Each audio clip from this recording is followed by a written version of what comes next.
এই গল্প শেষ হতো তা আমি বেঁচে থাকবো কিনা সেটা আমি জানি না। আমার নাম বিকাল, বিকাল রশিদ, একজন কবি, একজন লেখক।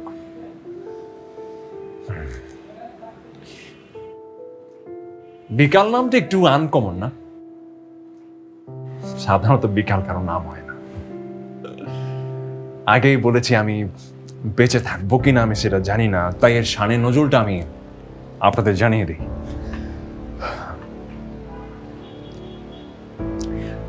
আমার দাদা জমিদার বংশের লোক ছিল, তাই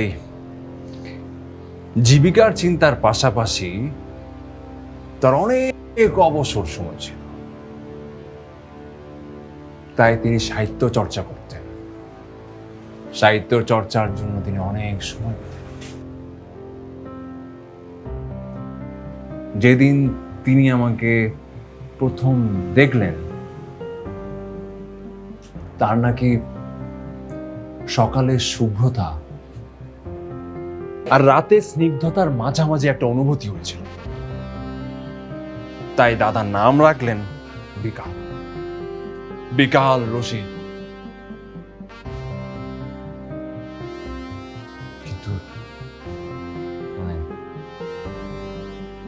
সকাল আর রাত্রির এই ব্যবধানটা আমার জীবনে হারে হারে টের পাব,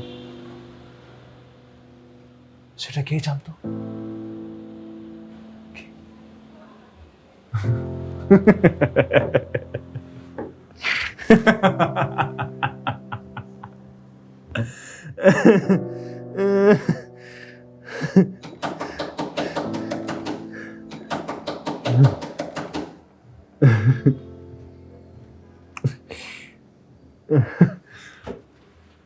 মানুষ বলে আমি নাকি আমার সময়ের সব চাইতে জনপ্রিয় লেখক। বই বের হলে বেস্ট সেলার, ওয়েব সিরিজ বের হলে ট্রেন্ডিং, আর কোন পোস্ট দিলে ভাইরাল, একদম ভাইরাল। যদিও লেখকরা একটু আড়ালে থাকতে পছন্দ করে, কিন্তু আমার ভক্তরা আমাকে তারকা হিসেবে দেখতে খুব পছন্দ করত। বই, নাটক, ওয়েব সিরিজ এইসবের কারণে না আমি সবসময় টিভিতে, বিজ্ঞাপনে, ইউটিউবে, বিলবোর্ডে, সব জায়গায় আমি সব জায়গায়। এই দেশে একজন লেখক হয়ে তারকা হওয়া অসম্ভব, অনেক কঠিন। তাই আমি আমার এই তারকা খ্যাতিটাকে একদম ভালো করে এনজয় করছিলাম, কারণ চারিদিকে তো আমি সব।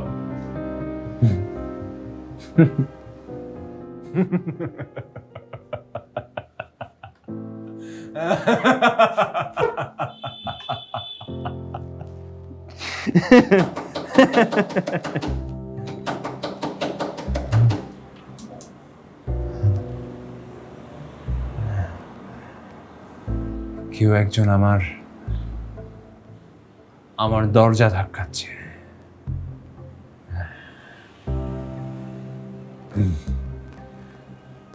হয়তো আমার অবচেতন মনের একটা দৃঢ় চাওয়া, কেউ একজন ভাঙুক আমার দরজা, কেউ একজন ভাঙুক আমার দুয়ার।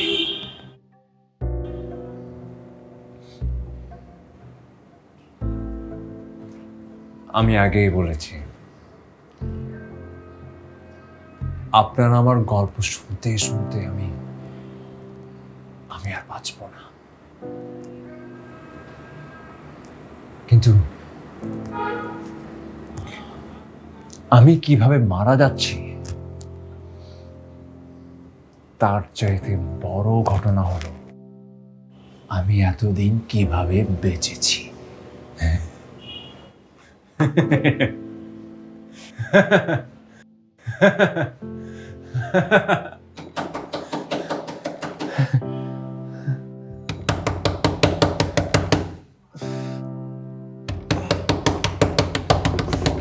আরে আসছি ওয়েট।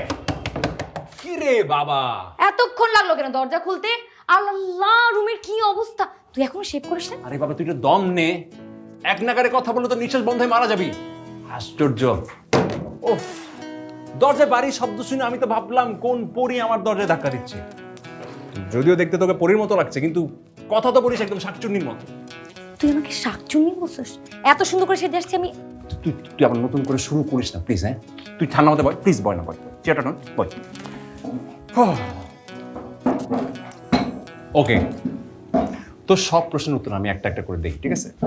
এই যে তুই টোটাল 5 মিনিট 22 সেকেন্ড ধরে দরজাটা ধাক্কাচ্ছিলি, কারণ আমি ওয়াশরুমে ছিলাম। ওকে, আর আমি জানতাম তুই ঢুকে আমাকে প্রথমে এই প্রশ্নটা করবি, তাই আমি স্টপ ওয়াশটা চালু করে গেছিলাম।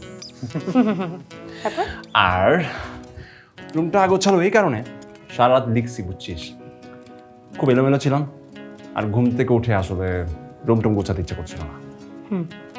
আর তোকে কেমন লাগছে সেটা যদি বলি তাহলে সেটা তো আগেই বললাম, আমি জান্না কাটা পড়ি, আমি জান্না কাটা। থাক ফাইজলামি কথা বলা লাগবে না। শুনুন, লেখালেখি ছাড়াও আপনাকে জীবনে আরো অনেক কিছুতে জনপ্রিয় হতে হবে বিকাল রশিদ। আমি জানি। আচ্ছা, এই রাত্রি তোর লাইফে না থাকলে তোর কি হতো? শোন, তুই হচ্ছিস রাত্রি, তুই মানে বিকেলের অর্ধেক। তুই না থাকলে যে আমার কি হতো মানে আমি নিজে জানি না। হয়েছে থাক। তুই ফোনে কাকে স্টক করছিলি সকাল? এনিওয়েজ, আমার তোর জন্য একটা জিনিস আছে, কিন্তু তোকে প্রমিস করতে হবে যতক্ষণ আমি রুমে আছি তুই কিন্তু এটা একদমই খুলবি না। যখন আমি রুম থেকে বের হয়ে যাব তারপর মনোযোগ দিয়ে এটা পড়বি। রে বাপরে, মানে তোর সব কিছুতে একটা ফিল্মি একটা ব্যাপার আছে না? ওকে ফাইন, তুই রুমে থাকা অবস্থায় এটা আমি পড়বো না, তুই রুম থেকে চলে গেলে আমি খুব মনোযোগ দিয়ে এটা পড়বো, ঠিক আছে? এখন তুই আমাকে বল, এত ঝড়ের বেগে তুই মানে আমার কাছে আসার মানে কি? তাও কি কোনো ফিল্মি কারণ নাকি?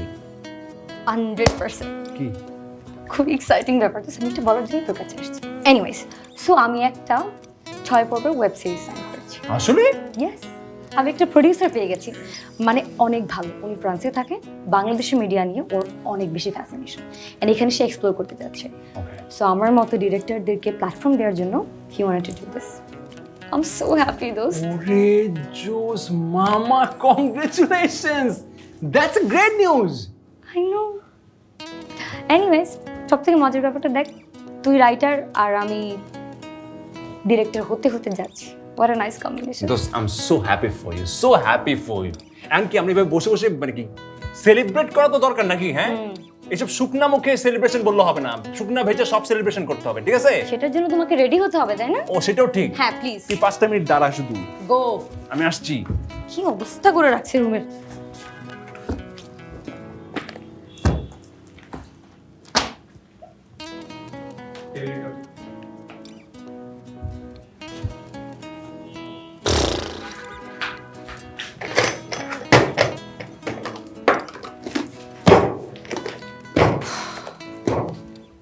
রাত্রে আমার প্যান্টটা দে তো।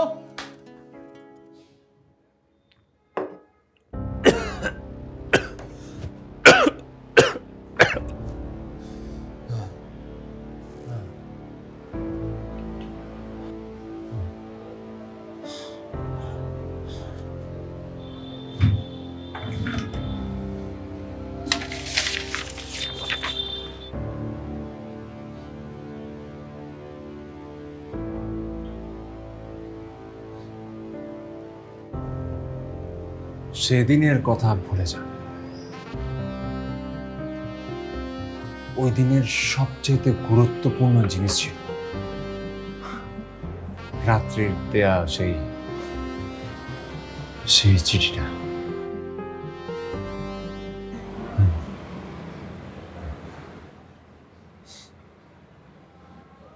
প্রিয় সকাল, প্রিয়জনকে আলাদাভাবে প্রিয় বলে সম্বোধন করা অদ্ভুত এক শিহরণ দেয়।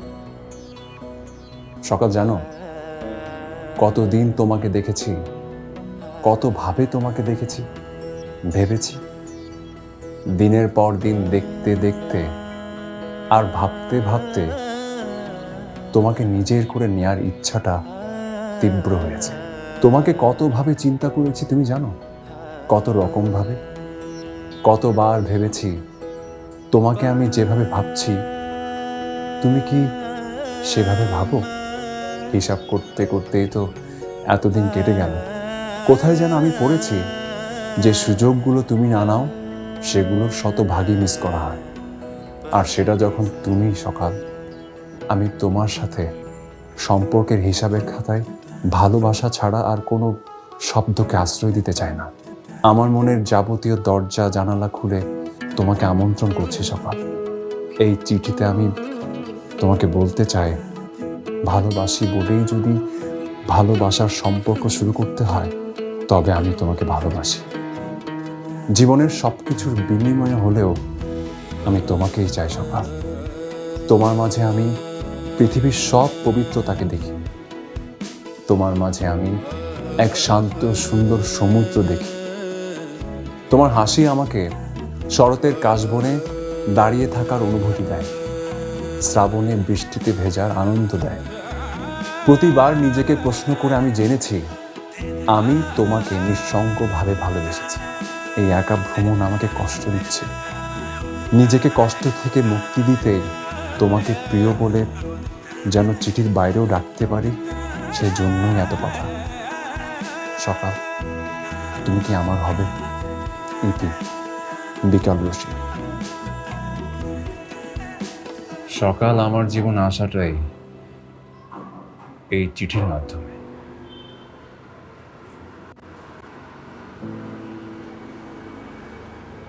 জীবনের এই একটা ভুলের জন্যই আমার এই অবস্থা।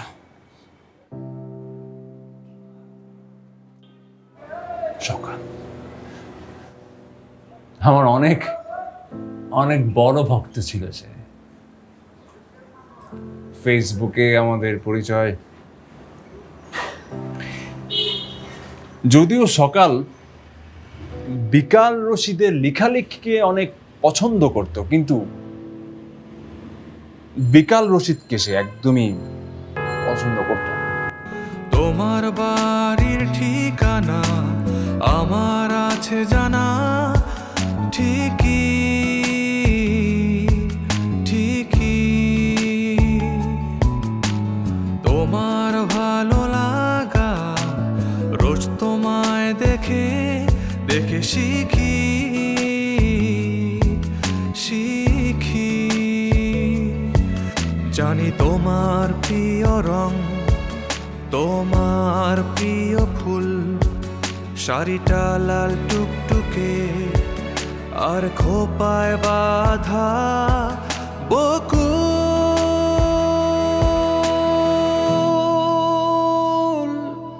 শুধু তোমার মনের পাসওয়ার্ডটা আজও কেন মিলছে না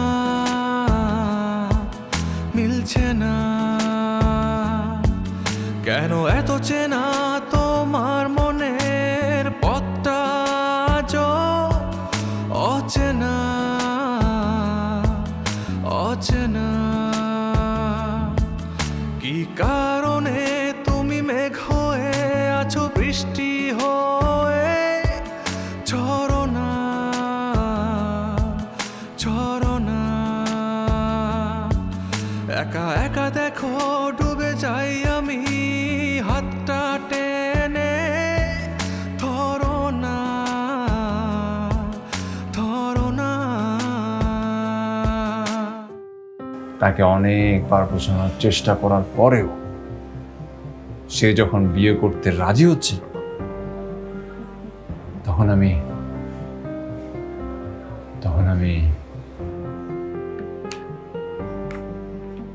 রাত্রির দেয়া আমাকে এই চিঠিটাই আমার নিজের বলে সকালকে দেই।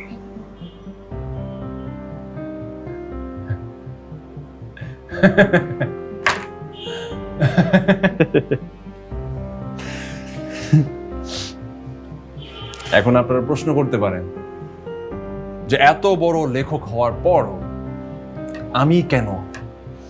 আমি কেন রাত্রির এই চিঠিটা চুরি করব? Good question. হ্যাঁ, আমি অনেক নাম করা লেখা লিখেছি, অনেক লিখেছি, কিন্তু যে আবেগ দিয়ে রাত্রি আমাকে এই চিঠিটা লিখেছিল, সে আবেগ দিয়ে চিঠি লেখা আমার জন্য অসম্ভব ছিল। আমি লিখতেই পারতাম না।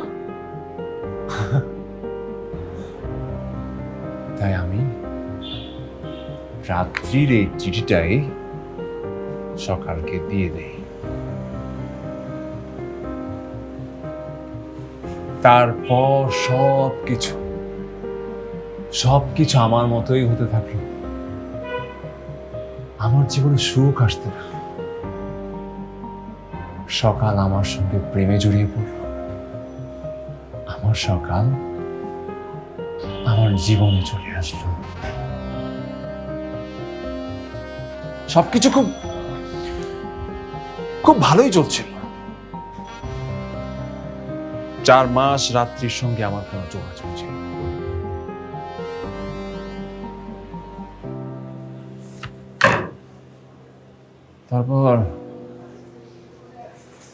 তারপর এমন একটা দিন আসলো, যে দিনটাকে আমি আমার জীবন থেকেই মুছে ফেলতে চাই, একদম মুছে ফেলতে চাই।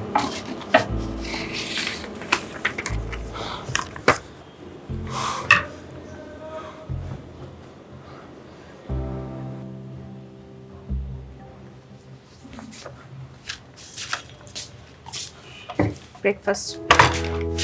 Thank you. আপনি কি সারা জীবন বেডরুমে বসে ব্রেকফাস্ট করবেন? আপনি আমাকে যেখানেই ব্রেকফাস্ট দিবেন, আমি সেখানেই ব্রেকফাস্ট করব। রং করতে হবে না, ব্রেকফাস্ট করেন না। কি লিখছিলেন?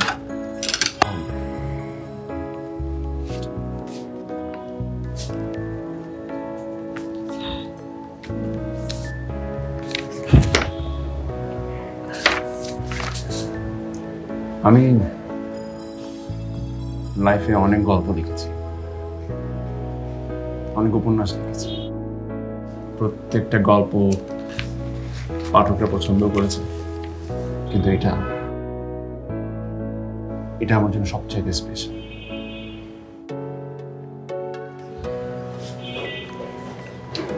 শুধু তোমাকে নিয়ে লেখা, তোমাকে পুরোপুরি নিজের মধ্যে ধারণ করে একদম তোমাকে ভেবেই লেখা। আমার সব থেকে সেরা লেখা উপন্যাস। এর চাইতে ভালো কখনো আমি লিখতে পারবো কিনা আমি জানি না, আমি কখনো লিখতেও পারবো। আমি যখন মরে যাব, মানুষ এই উপন্যাসটা পড়ে আমাকে তোমারই জন্য। খবরদার, এই সমস্ত কথা আমার সামনে কখনো বলবেন না আপনি। আচ্ছা ঠিক আছে, আর কখনো বলবো না। প্রমিস? প্রমিস। আচ্ছা, এই যে মামি কল করেছিল, বললো আজকে বিকেলে একটু যেতে মামার বাসায়। কি নাকি কথা আছে আমার সঙ্গে, যাই না? ঠিক আছে, আমি নামিয়ে দেবো। অসুবিধা নেই, মামা গাড়ি পাঠাচ্ছেন। তাই? হুম। শিওর? শিওর। আপনি ব্রেকফাস্টটা করেন, আমি আপনার জন্য চা নিয়ে আসছি।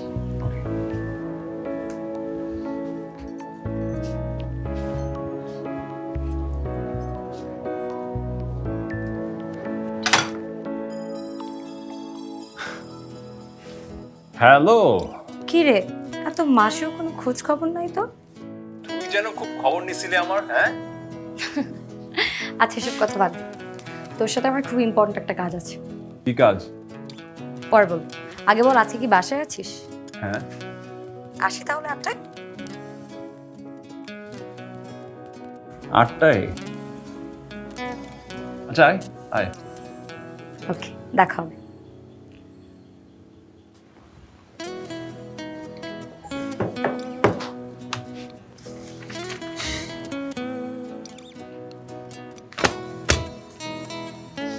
আয়।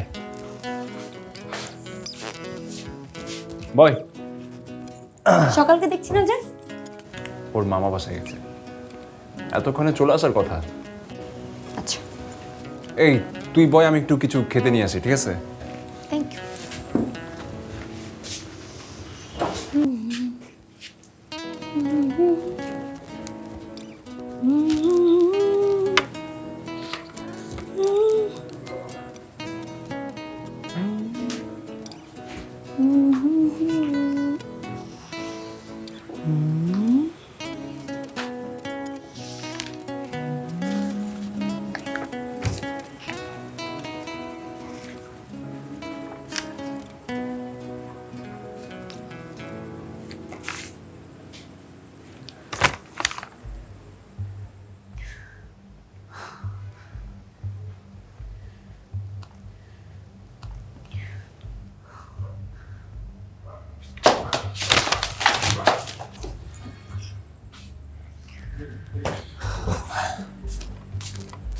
এই এই যে নে, খা, খেতে থাক। আর বলতো, কি যেন বলবি বলেছিলি? ও হ্যাঁ, সামনে একটা বড় বাজেটের সিনেমা আছে, বিগ প্রজেক্ট। আমি চাই ওটার জন্য স্ক্রিপ্ট তুই লেখ আর আমার সাথে কো ডিরেক্টর হিসেবে কাজ কর। ও, এটা তো খুবই ভালো খবর, গ্রেট নিউজ। তারপর? তার একটা কাজ কর না, কালকে থেকে বাসায় চলে আয়। 3-4 ঘন্টা একসাথে বসে কাজ করলে প্রজেক্টটা শেষ করতে আমাদের তাড়াতাড়ি হবে। ঠিক আছে, দেখি, সেটা হলে তো ভালোই হয়। সিট খাবি? না, দেখা। আমি ভাবছি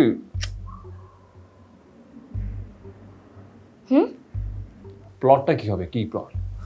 ও, তুই বাসায় আয় না, ওটা নিয়ে বাসায় বসে ডিসকাস করবো না। এরপর আমি প্রায় 10 দিন প্রতিদিন রাত্রির বাসায় যেতাম।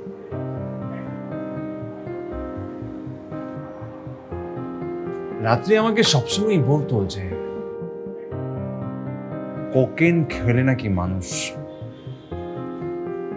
একটা ডিফারেন্ট জগৎ থাকে। মানুষ নাকি তখন মানুষের চিন্তার লিমিটের বাইরে গিয়ে চিন্তা করতে পারে।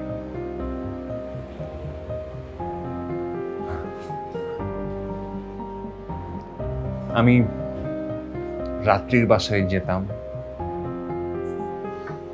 কোকেন নিতাম আর চিন্তা করতাম।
রাত্রির বাসায় যেতাম, কোকেন নিতাম, চিন্তা করতাম।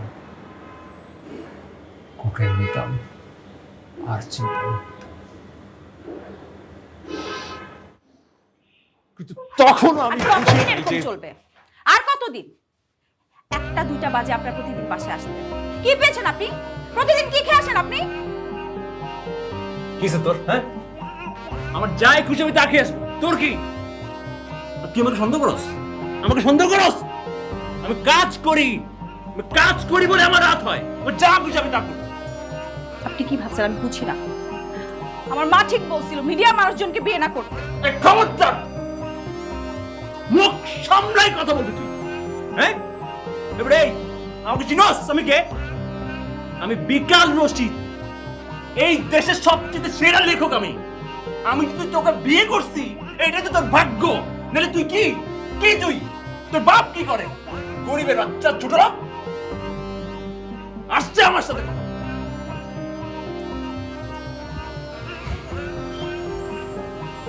ঠিক আছে, আমি যেহেতু ছোট লোক, আমার সাথে আপনার সংসার করার দরকার নেই। আমি আপনার বাসায় থাকবো না।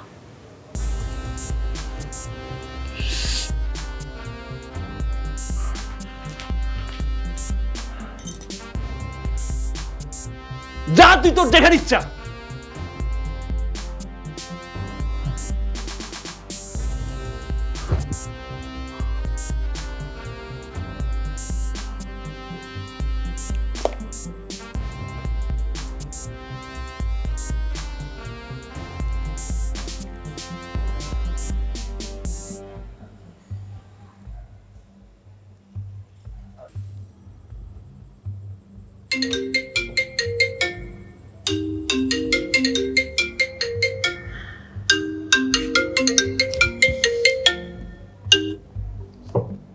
হ্যালো, কি রে, কি খবর তোর? তোর খবর নিতে ফোন দিলাম। কালকে যে চিনি খাইছিস ঠিক আছিস? ফাজলামো করিস না। মাতাল হয়ে কাল রাতে আমি সকালের সাথে যথেষ্ট বাজে ব্যবহার করেছি। ও বাসা থেকে চলে গিয়েছে। আজকে সারাদিন ফোন দিলাম, কোনো ফোনও রিসিভ করলো না। ভাল লাগছে না আমার কিছু। আরে এত প্যারা খাস কেন তুই? আচ্ছা শোন, আমি আসতেছি। ওকে, বাই।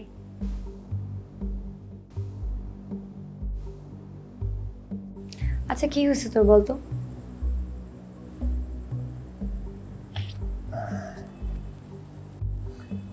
ভাল লাগতেছে না, কিছু বলতে ইচ্ছা করতেছে না। তো মানে আর ঘৃণা লাগতেছে নিজের উপর খুব। আচ্ছা বলতে হবে না, আমি বুঝছি। আমি আগেই বলছিলাম বিয়েটা না করতে। এখন তোর বিয়ে করার সময় না দোস্ত, এখন তোর অনেক কিছু করার সময়। এনিওয়েজ, এমনিতে একটা ভেজাল, তার মধ্যে আরেকটা ভেজাল আসছে। প্রডিউসার ফোন দিছিল, বলছে আজকে রাতের মধ্যে স্ক্রিপ্ট রেডি করতে হবে, নাহলে প্রজেক্ট ক্যান্সেল করে দিবে। আজকের মধ্যে মানে মানে পাগল নাকি? এত তাড়াতাড়ি সম্ভব? আমি তো জানি এত তাড়াতাড়ি সম্ভব না, কিন্তু কি করবো এখন বল? তুই আমাকে একটা কিছু বল, কোনো বুদ্ধি দে। আচ্ছা, তোর কোনো আনরিলিজ কোনো লেখা আছে? আনরিলিজ কোনো লেখা আছে?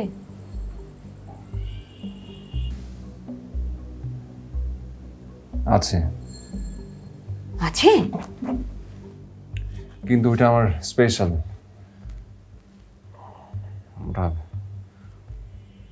ওইটা আমার সবচেয়ে সেরা লেখা, ওটা দিব না আমি। আরে বাবা, সেরাটাই তো দরকার আমাদের। তুই ওই লেখা দিয়ে কী করবি? সাজায় রাখবি বাসায়? বরঞ্চ ওই লেখা দিয়ে যখন আমরা একটা মুভি বানাবো, এটা অনেক ভালো হবে, অনেক ফেমাস হবে, আমাদের অনেক লাভ হবে। দোস্ত প্লিজ,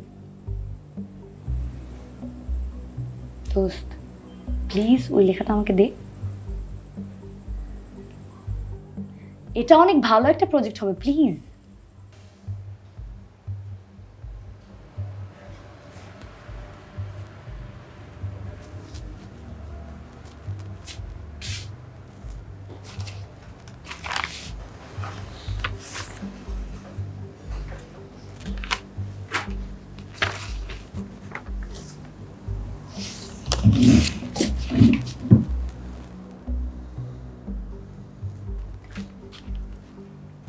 ধর। ঠিক আছে, তাহলে আমি লেখাটা প্রডিউসারকে পাঠাই, তারপর আমি তোর সাথে মিটিং ফিক্স করবো। ওকে, ঠিক আছে। Don't be sad, come on. ভালো একটা প্রজেক্ট হতে যাচ্ছে, please. Everything will be fine.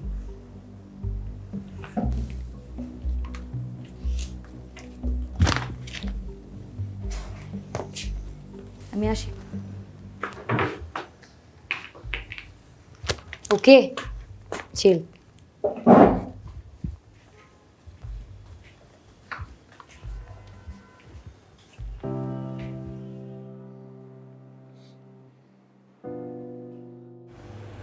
এটাই এটাই আমার জীবনের সবচাইতে বড় ভুল ছিল। পরদিন সকালে টিভিতে, পত্রিকায়, সব জায়গায় দেখি আমার গল্পে ফিল্ম করা হচ্ছে। যে ফিল্মের লেখক, নির্মাতা রাত্রি। আমার জীবনের সবচাইতে সেরা লেখাটার পাশে রাত্রির নাম।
রাত্রি, কি নিউজ পেপারে এসব কি দেখছি আমি? হ্যাঁ, তোর লেখা মানে কি?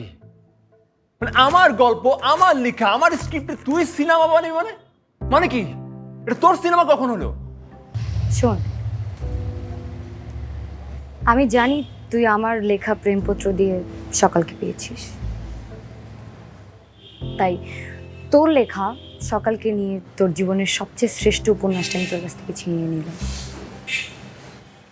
আচ্ছা, আমি তো তোকে ভালোবাসতাম, তাই না?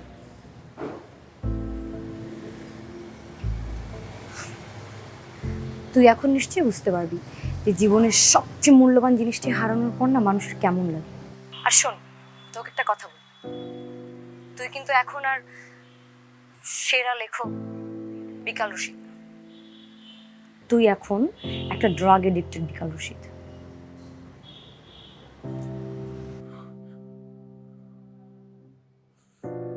রাত্রে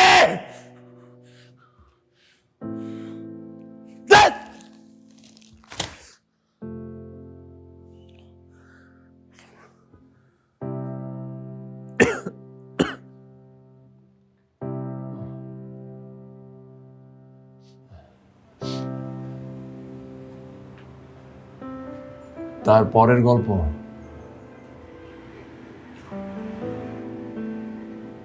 সেই রাতে সকালকে আমি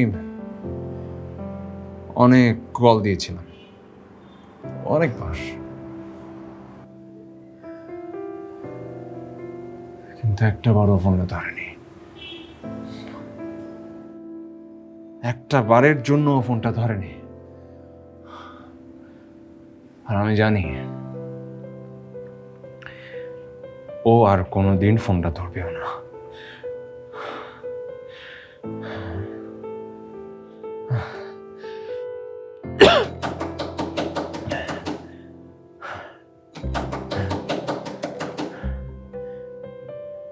আমার এখন মনে হচ্ছে কে যেন সমানে আমার দরজাটা ধাক্কাচ্ছে, শুধু ধাক্কাচ্ছে আর ধাক্কাচ্ছে। কিন্তু আমি জানি দরজার ওপাশে কেউ নেই, কারণ আমি তো একা, একদম একা। আমার কারণেই একা আমি, আর আমি তো মাতাল।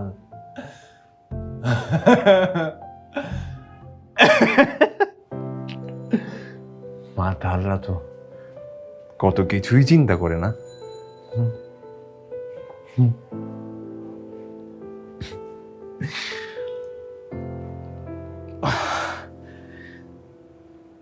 আমি না একটু পরেই মারা যাব, সত্যি। কারণ যে মানুষরা নাকি মারা যায়, যাদের কাছাকাছি খুব মৃত্যু আসে, তখন নাকি তারা চোখের সামনে তার পুরো জীবনটাকে দেখতে পায়।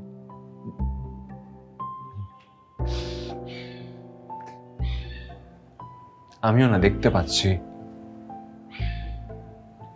আমার পুরো জীবনটাকে, আমার জীবনের প্রথম দিন থেকে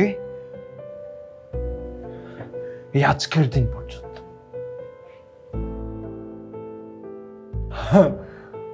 আমি আমার সেরা লেখাটা দেখতে পাচ্ছি,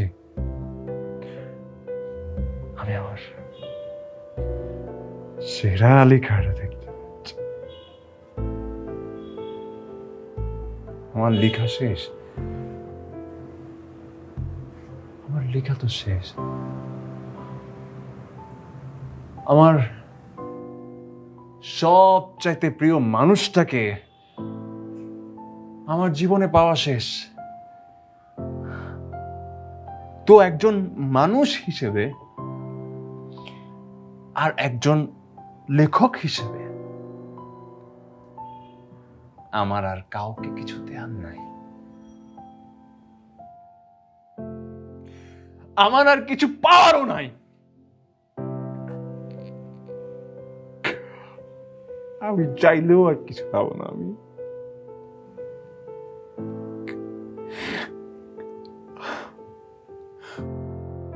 আমি শুধু মুক্তি চাই এই জীবন থেকে।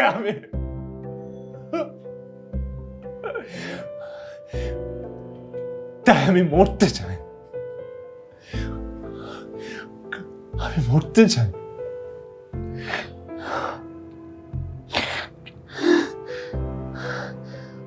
আর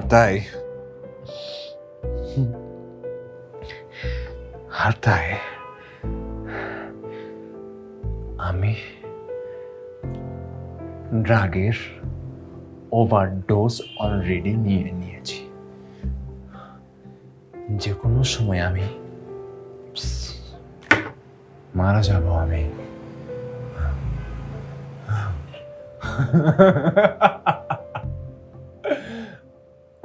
আমি যে কোনো সময়ই মারা যাব। কেউ আসবে না আমাকে বাঁচাতে, কেউ না।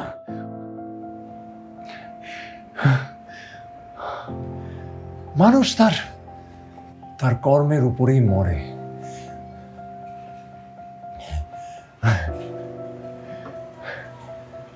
আর আপনারা তো জানেন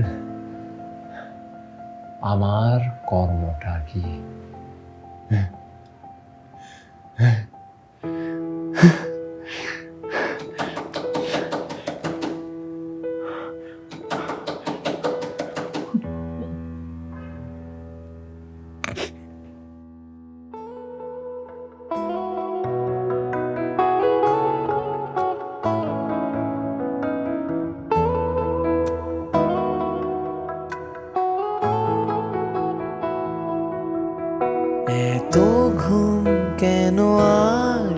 কারো কোলের কাছে সে মাথা রেখে আর গল্প শুনবো না। কি হবার কথা ছিল কি হলো অবশেষে ছেড়ে দাও, সেই তর্কে যাচ্ছি না। আমি তারাদের অলিগলি চিনে রাখি, চোরাবালিতে মানুষের গন্ধ পাই। দেখি দেয়ালে খেয়ালে রাখা বুকি, এক নালিশে অচেতন ঈশ্বর জাগায়। প্রতিদিন প্রতিদিন প্রতিদিন